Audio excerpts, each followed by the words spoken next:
mouth, get in line, just behave or pay the fine. They're pulling on your backbone and taking out your spine. They want you weak, don't speak, don't question, don't think. Keep staring at your smartphone, get dumber every week. Now give up your freedom and shush. Oh Jesus, what happened to us? Hello, everyone. Welcome to Dr. Deep State. I have a light little episode for us today called The Rape of the Mind, Menticide, the next level approaching. For people that are new to the channel, I know a couple people hopped over here. I want to say welcome. Dr. Deep State is an attempt to tackle some of the big issues in the world today. For people that aren't aware of this, if you want to go back to the very first video, the first 100 videos, 104 videos, I designed as sort of a freshman college course. I wanted to make some of this material very accessible about how to kind of think about the direction of world affairs and give us sort of a paradigm for that. And everything was building. The point of this site was to build to the construction of my first book, Seeing Through the Singularity and the Direction of World Events, and seeing that through a biblical framework. And ultimately, it comes to the new book that I have here, In Pursuit of the Metaverse, that I'm going to be reading from today. Links will be in the description. So I want to talk about what I think I've seen in my life as one of the most totalitarian examples of menticide going on today. We've been through some doozies over the last few years, but today it really hits the cake, and I want to jump right into it. And I think the reason these are so extreme is because they seem to be falling off of everybody's radar, or I think more concerningly, people are in denial. So I want to present some of these to us and read a little bit from In Pursuit of the Metaverse today. Okay, so here's the story. This should be something that is hitting the headlines all around the world. So the fact that I am one of the few people commenting on it must mean that it's a story of no import and that I am in fact crazy. But me alone here, pushing a boulder up the hill, will argue no, that the rest of the world is going mad. That is, they are being subjected to a new level of menticide. And I'll read the definition of that in just a moment. But it's a technique of the totalitarian leaders of the world to get you into a new mind frame and to accept a new level or new set of propositions about how the world works and your role in the new order of things. So here in America, the land of freedom, House passes bill that states anti-Zionism is anti-Semitism. And you might have heard of the expression in your life, not all Zionists are Jewish, and not all Jews are Zionists. And I am not about to unpack that. And really, I don't want to have to explain this. I do not think that someone needs multiple graduate degrees, some of which are from Ivy League schools, to really unpack this. It's a matter of wanting to see it. Unfortunately, I think a lot of the world is in denial about what's going on. I think a lot of the people that should be covering this are working in denial. They're working as gatekeepers. They want to hold on to what they have and so forth. So without getting into all the details, only 13 Democrats, those in America are the people on the left, and one Republican, the people that are supposed to be safeguarding our democracy, the people from the right, voted no. So in other words, our entire political class, left and right, is going to pass what I will suggest is the most totalitarian measure to come out of America. I am going to suggest, my background is in political science and the history of ideas, that this fits perfectly with a pattern of menticide, great cases of which we came out of the 20th century. And so I'll continue, but I will continue in just a moment reading from In Pursuit of the Metaverse, why this matters, and how we should mentally approach this situation. So here we have another gem. This is from Claire Finkelstein, a professor of law, philosophy at an Ivy League school in America called the University of Pennsylvania. Washington Post, eliminate the First Amendment to fight anti-Semitism. So this is a direction that a number of other scholars are starting to get on board with. And the story's slightly complicated, but the suggestion here is nothing short of eliminating the First Amendment to fight anti Semitism. So I think some bells should be ringing off for some people, even if you're not American, and even if you're an American that doesn't want to talk about stuff like this. The whole project of freedom in America is built on this proposition, built into the Bill of Rights, number one, First Amendment, that we have the freedom of speech. And they're really talking about essentially eliminating this altogether. And we can see the reason for it. There is no more America if there is no more First Amendment. It's officially, once this happens, it's officially over. And as far as the bellwether for the rest of the world, here we go. Your guess is as good as mine. But this is the beginning of the end of things. What's truly shocking about what's going on here in America, these proposals in our legislature and these proposals by scholarly people to eliminate free speech, what's really shocking is that there is no resistance to this.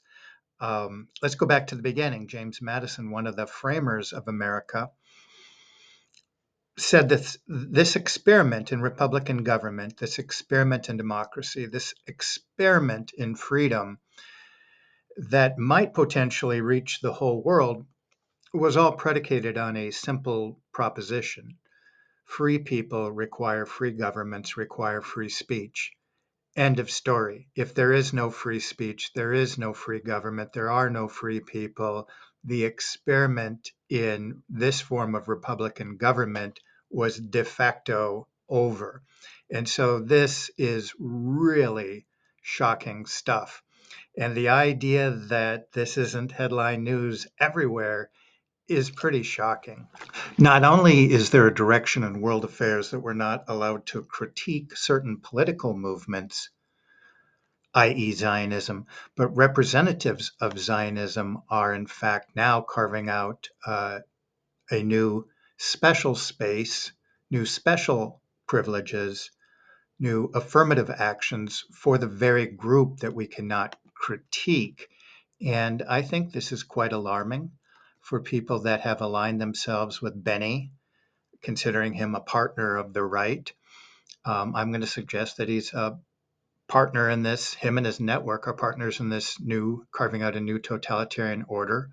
Somebody that's sold himself as a critic of identity politics is in fact showing his colors right here. And I think it's quite disturbing.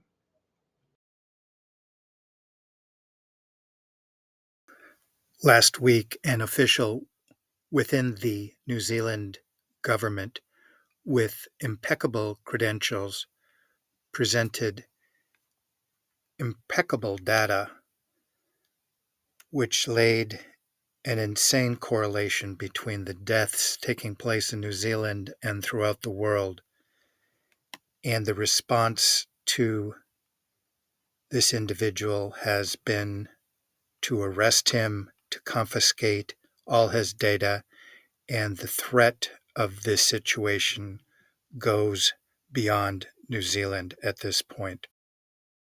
So totalitarian that this should be mainstream news around the world.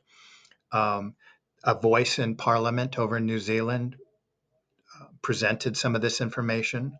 Another parliamentarian responded saying that this was a big hoax, that correlation does not equal causality. But Ultimately, they knew they had to bury the story. They cannot hide this forever. And when the response to people speaking freely, presenting information in what should be in a free world, a competition of ideas, is met with jail time, and to the point where anybody even sharing his information can possibly be in violation of some kind of undefined criminal code. This is a new level of events that are going on, and I will propose to you that it is connected, that there is one system of totalitarianism and a new level of menticide being introduced to the human population. The definition of menticide given to us from the Catholic Dictionary. Menticide, the systematic effort to break down the beliefs and allegiances of a person by physical or psychological means in order to substitute one's own, also called brainwashing. It has been made possible mainly because of modern discoveries in psychology and the use of mass media, and what I'm about to read from in Pursuit of the Metaverse, the highest technological form of that, which we could call the spectacle. So for today, I'm trying to make some simple connections between totalitarianism, menticide or collective brainwashing, and the direction of history, which is the metaverse. I'm going to read from the new book, In Pursuit of the Metaverse, and try to make a couple basic connections for us today. I'm going to read from chapter 10, The Demonic in Politics, which I definitely see when I look at today's legislature in Washington, D.C., and many of the parliaments around the world. This chapter begins with a quote from Gustave Le Bon from 1890. The masses have never thirsted after truth. Whoever can supply them with illusions is easily their master. Whoever attempts to destroy their illusions is easily their victim. So he liked to talk about the crowd and the herd. And what we're going for here is how the crowd and the herd, through the process of menticide, new ideas, we can call them egregores or second realities, are being interjected.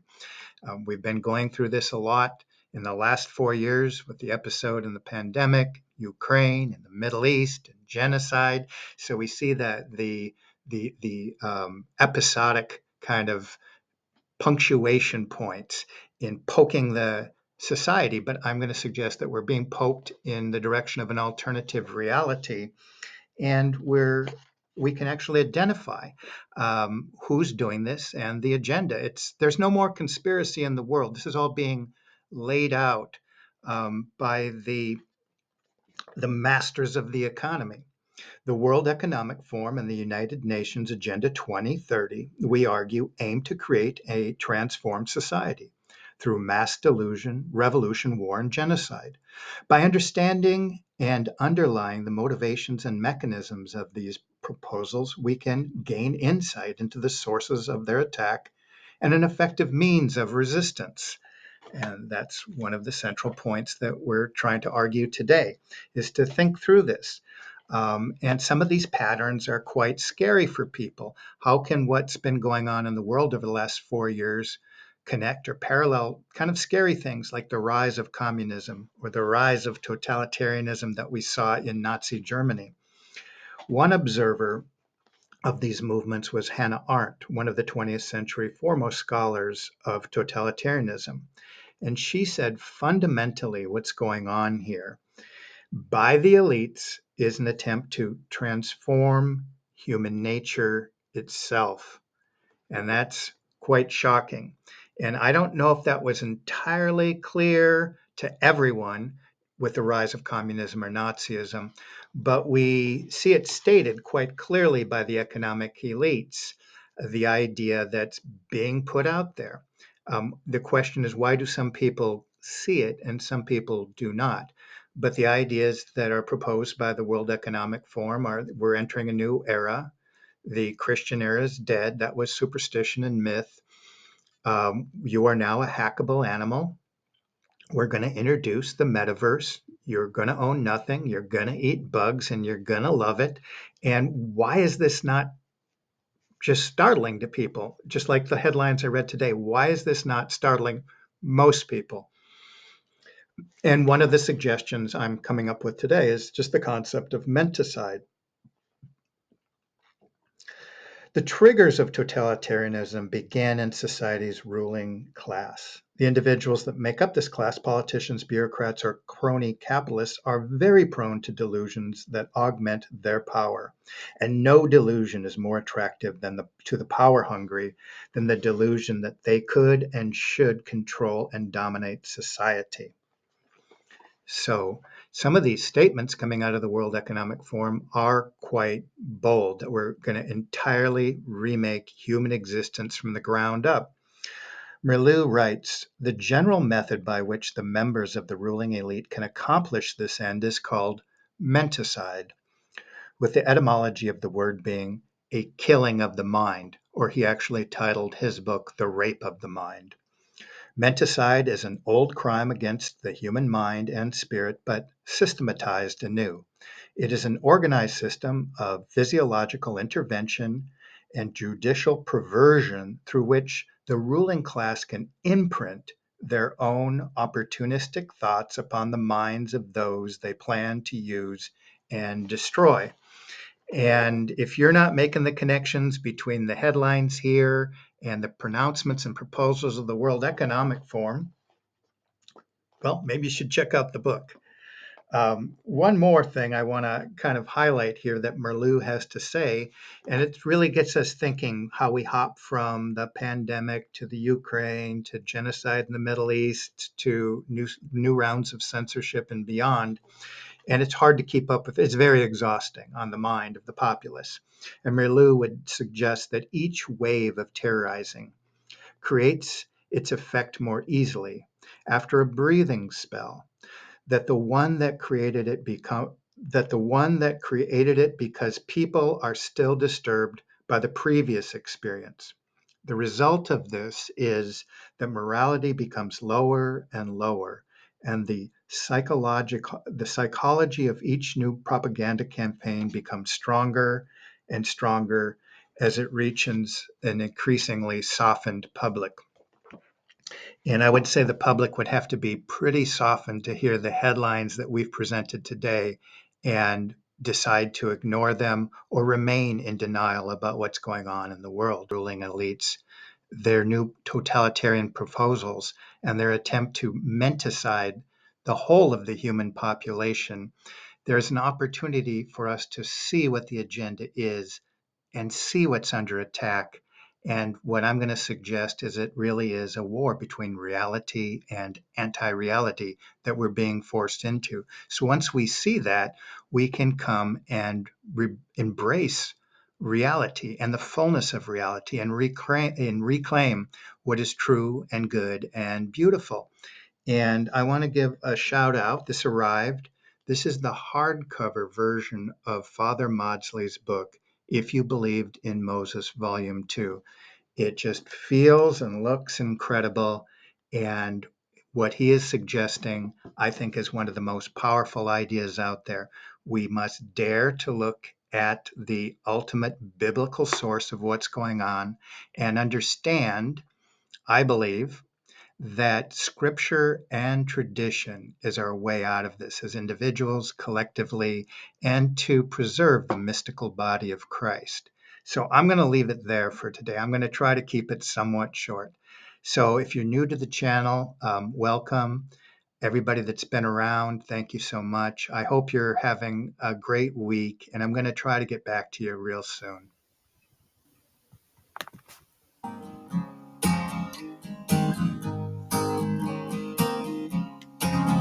Leave the church, kill your faith, judge the skin and learn to hate. Make yourself the enemy and call yourself a saint. Learn the rules, be a fool. Remove your kid from school and apologize for everything. Apologize for you. Now give the TV all of your trust. Oh, Jesus, what happened to us?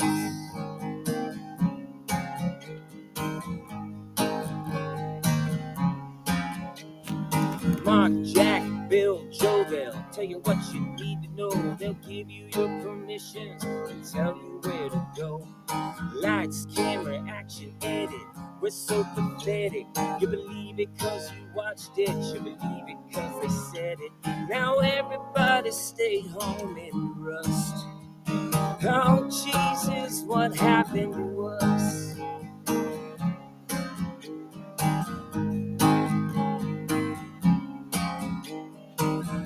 We used to stand and fight. We had a voice alright. We had a life worth living. We had a damn worth giving. Never watching it fall. That's the truth of it all. So shut your mouth, get in line. Just behave or pay the fine. Quit pulling on your backbone and taking out your spine. They want you weak. Don't speak, don't question, don't think. Keep staring at your smartphone. Get dumber every week. Don't nobody put up a fuss. Oh Jesus, what happened to us?